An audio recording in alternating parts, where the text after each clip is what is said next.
Very good evening friends. दोस्तों आज हम एक पेपर एनालिसिस कर रहे हैं। बिलासपुर डिवीजन का एक जेई का पेपर है ये, इसका हम आज पेपर एनालिसिस कर रहे हैं। अब देख रहे हैं क्वेश्चन और आंसर रेफरेंस में साथ में दे दिया मैंने यहाँ पर। क्वेश्चन हमारा क्या है?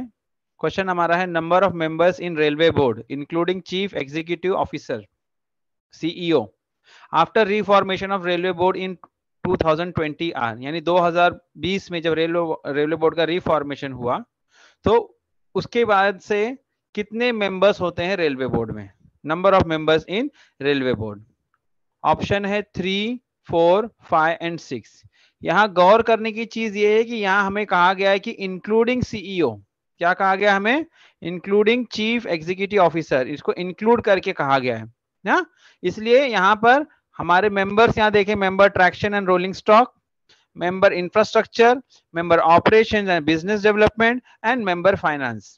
4 मेंबर्स है, लेकिन कहा इंक्लूडिंग, तो 1, 2, 3, 4 और ये हो गया 5। तो हमारा आंसर क्या होगा फिर? ऑप्शन सी, यानी कि 5 हमारा आंसर है। ठीक है, नेक्स्ट हमारा क्वेश्चन है। हमारा नेक्स्ट क्वेश्चन क्या है? Next question is nothing but the exact weight of 1 metre length of 60 kg rail. The exact weight of 1 meter length of 60 kg rail UIC 60 profile. ठीक है, उसका वजन कितना है? अब 60 kg में दो तरीके की रेल है, एक है 60 kg UIC रेल और दूसरी है 60 E1 रेल। यहां उन्होंने स्पेसिफाई किया है कि 60 kg UIC रेल के बारे में पूछा है उन्होंने। तो ऑप्शन है 60.14, 60.24, 60.34, 60.44। तो पैरा 203 IRPWM का जो है वहां पर हमें इसका आंसर मिल जाएगा standard sections of rail section 60 kg UIC, cross sectional area and weight पर मीटर इन केजी। यहाँ पे बिल्कुल उन्होंने इसको जाहिर करके बताया। तो वेट कितना है? 60.34 kg। तो 60.34 kg यानी option C is the correct answer for this. Next question हमारा है question number 3। Toe load of T5919 mark 5 new ERC, यानी मार्क 5 ERC का ड्राइंग नंबर ही है 5919। RT 5919 बोलो या T5919 बोलो, एक ही चीज है। RDSO द्वारा दिया गया ये नंबरिंग है कि नहीं? तो इसकी ड्राइंग नंबर है ये। तो इसका टो लोड कितना है? 1100 से 1300, 1200 से 1500, 1400 से 1800 या 1500 से 2000। तो इसका भी आप यहाँ पर देखेंगे कि मैनुअल के अंदर हमारे चैप्टर नंबर 2 में एनेक्स्चर 2/4B है। एनेक्स्चर 2/4B में यहाँ पर पूरा ERC के बारे में दिया गया है। हमारे जितने टाइप की ERC है सबके बारे में यहाँ पर मेंशन किया गया है। सबसे पहले यहाँ हम देखते हैं ERC जे क्लिप है, उसकी ड्राइंग नंबर भी दी है कि नहीं। फिर इसके बाद में मार्क 3 है, मार्क 3 की ड्राइंग नंबर, उसका टो लोड, सारा डिफ्लेक्शन, सारी चीजें हैं। उसके बाद है ERC मार्क 5, RT 5919 जो यहाँ लिखा हुआ है 5919, टो लोड कितना है? 1200 से 1500। तो ऑप्शन बी हमारा आंसर होगा 1200 से 1500 किलोग्राम। नेक्स्ट क्वेश्चन हमारा, length of T496 PSC 60 kg sleeper, यानी स्लीपर हमारी है RT 2496।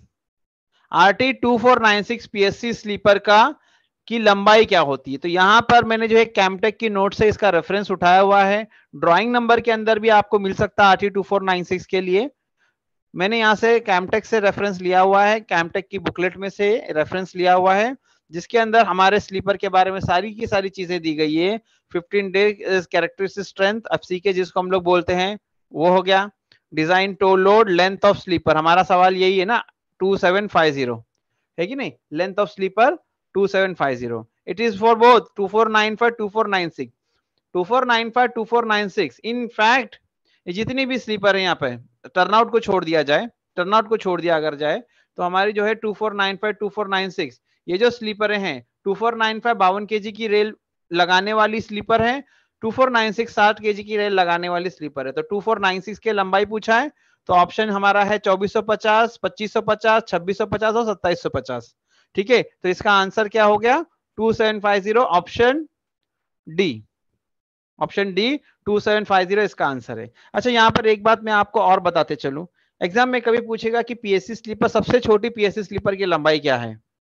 सबसे छोटी पीएससी स्लीपर की लंबाई अगर पूछा हमसे तो उसका आंसर है 2550, 2550। ये हमारे टर्नआउट वगैरह में जहां पे टीथिंग वगैरह होती है उस जगह पर ये स्लीपर लगती है, क्योंकि वहां पर उतनी जगह नहीं होती है कि हमारी 2750 mm की साधारण स्लीपर हम लगा सकें।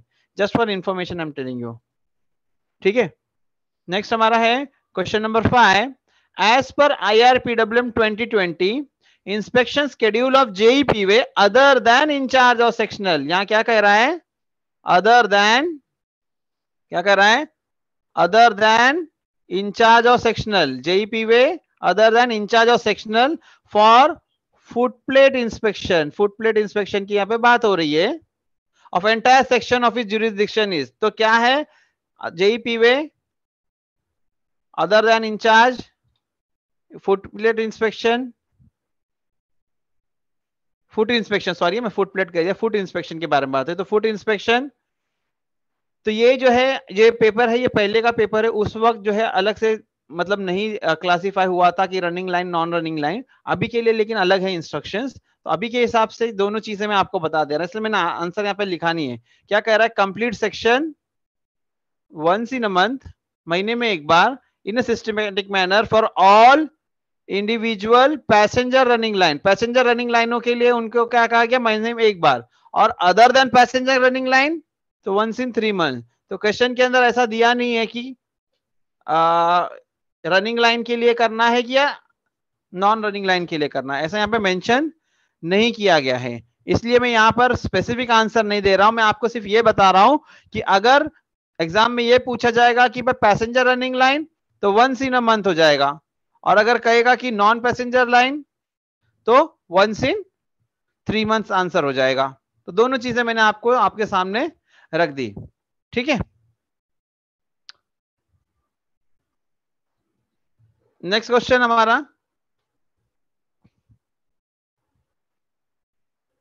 नेक्स्ट क्वेश्चन हमारा है as per IRPWM the schedule of inspection,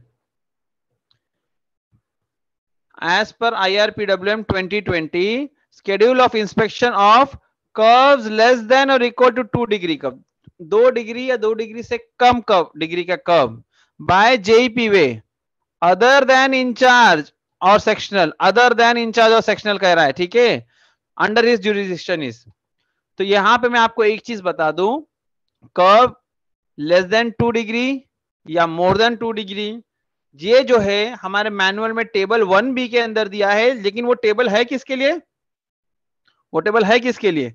वो टेबल है इंचार्ज और सेक्शनल के लिए। अदर देन, क्या समझ में आप बात मेरे समझ रहे हैं क्या कह रहा हूं मैं?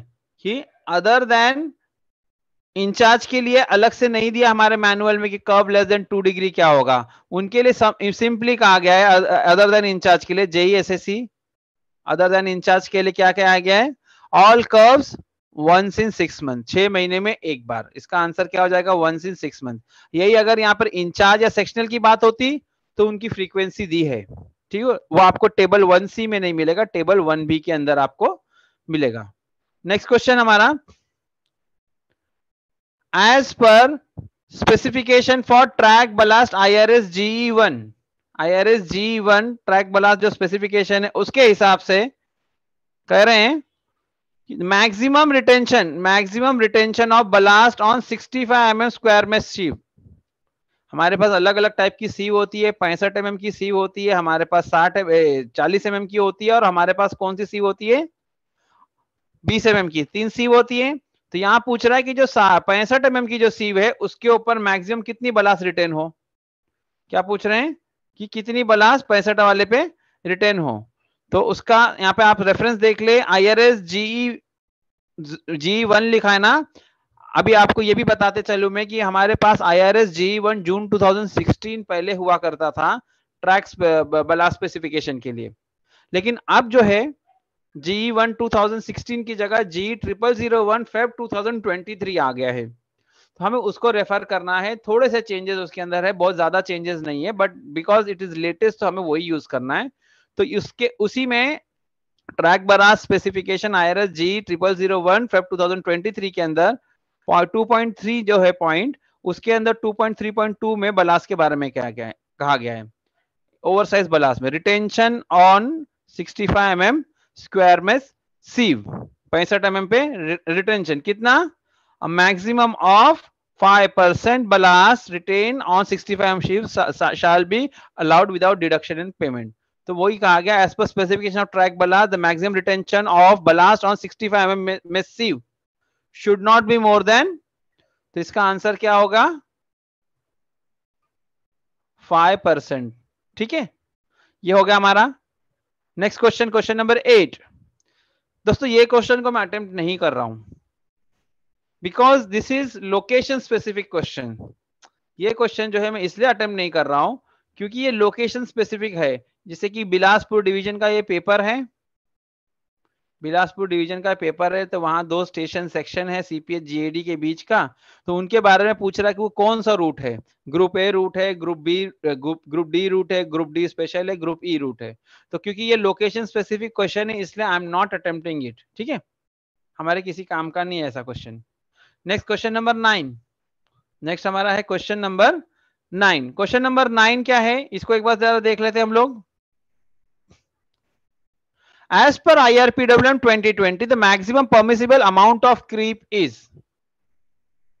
IRPWM 2020 के हिसाब से अधिकतम क्रीप की मात्रा क्या हो, कितना परमिसिबल है। तो यहां पर 50 mm, 100 mm, 150 mm और 200 mm ऑप्शन दिया हुआ है। तो आप यहां पर देखें तो permissible amount of creep para 321, para 321 में आपको इसके बारे में मिल जाएगा, पैरा 321 321।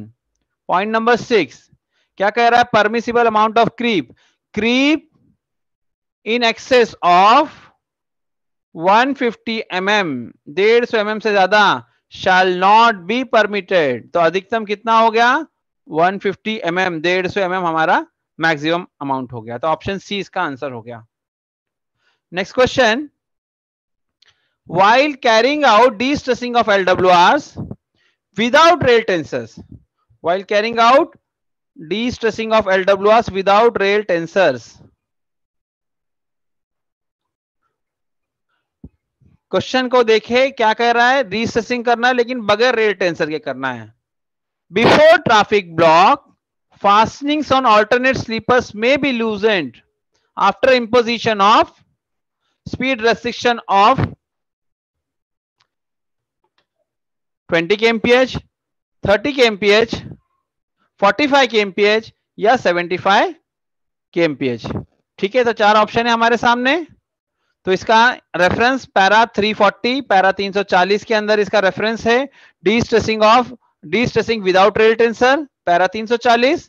क्या कह रहा है, पॉइंट नंबर 4 है इसके अंदर, पैरा 340 का point number 4, before the traffic block is actually taken a speed restriction of 30 kmph should be imposed and fastenings on alternate sleepers loosened। ठीक है, तो इसका आंसर हो गया ऑप्शन बी 30 kmph। तो आंसर इसका क्या हो गया 30 kmph हो गया।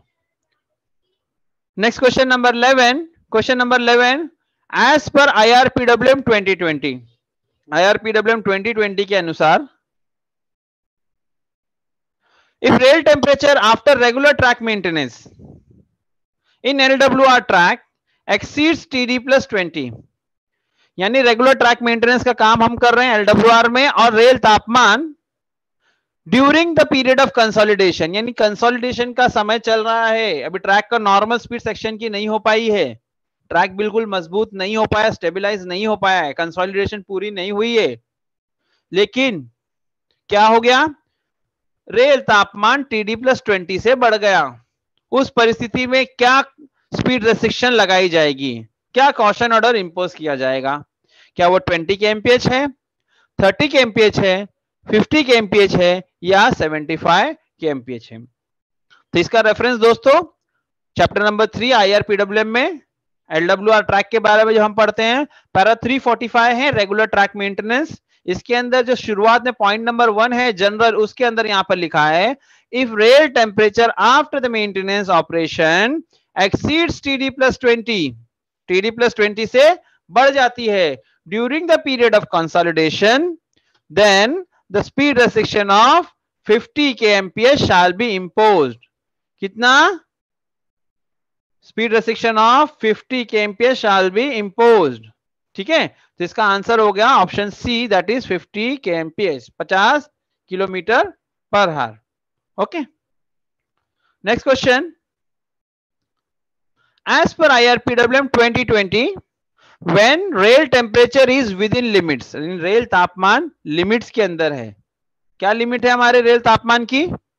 TD प्लस 10 से TD माइनस 30 के अंदर. जब विद इन द लिमिट की बात हुई है तो रेल तापमान की को क्या है, यहाँ पे उन्होंने लिखा नहीं है LWR, लेकिन हम अज्यूम कर रहे हैं कि LWR के बारे में बात हो रही है. As per IRPWM 2020, when rail temperature is within limit, fastenings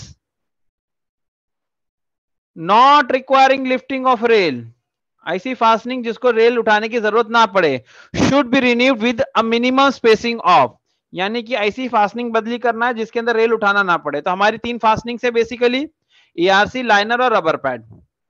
तो ERC और लाइनर जो है नॉट रिक्वायरिंग लिफ्टिंग वाले फास्टनिंग्स हैं, लेकिन अगर आपको रबर पैड बदली करनी है तो आपको उठाना पड़ेगा रेल को.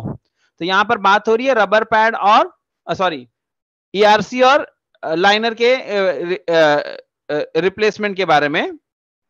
तो should be renewed with a minimum spacing of, या बीच में कितनी स्लीपर होनी चाहिए? 15 स्लीपर बीच में हो, 20 हो, 30 हो या 50 हो. तो यहां पर देख लिया para 345 again, regular track maintenance के अंदर renewal of fastening. The work of renewal of fastening should be carried out when rail temperature is with in the limits specified in 345 1AB, जो मैंने आपको बताया था TD प्लस 10 से TD minus 30 के बीच में, वही है. तो क्या है? Renewal of fastenings not requiring lifting, जो हमारा सवाल है, नॉट रिक्वायरिंग लिफ्टिंग.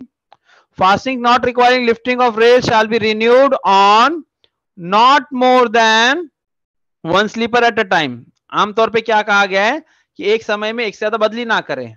ठीक है, फिर आगे कहता है in case fastenings of more than 1 sleeper, अगर एक से ज्यादा स्लीपर की फास्टनिंग बदली करना है, required to be renewed at a time, then at least 15 sleepers in between shall be kept intact.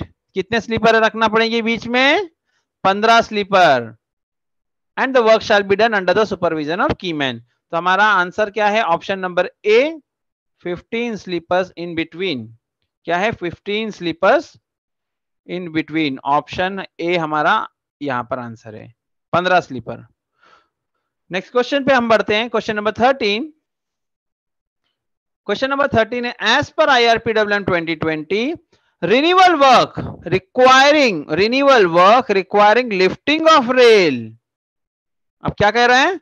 Renewal work requiring lifting of rail should be carried out at least, कम से कम, under the supervision of gangmate, keyman, JEPWay या SSCPWay. ये हमको chapter number 3 उसके अंदर annexure 3/10 उसके अंदर आपको ये मिलेगा work chart and authorised level of supervision. इसके अंदर यहां पर बात हो रही है रिन्यूअल वर्क की. बात किसकी हो रही है? रिन्यूअल वर्क की. तो ठीक है, तो यहां पर पैकिंग और renewal of single isolated sleeper not requiring lifting और slewing, renewal of fastening not requiring lifting, renewal और रिकूपमेंट ऑफ फास्टनिंग्स. ठीक है ना?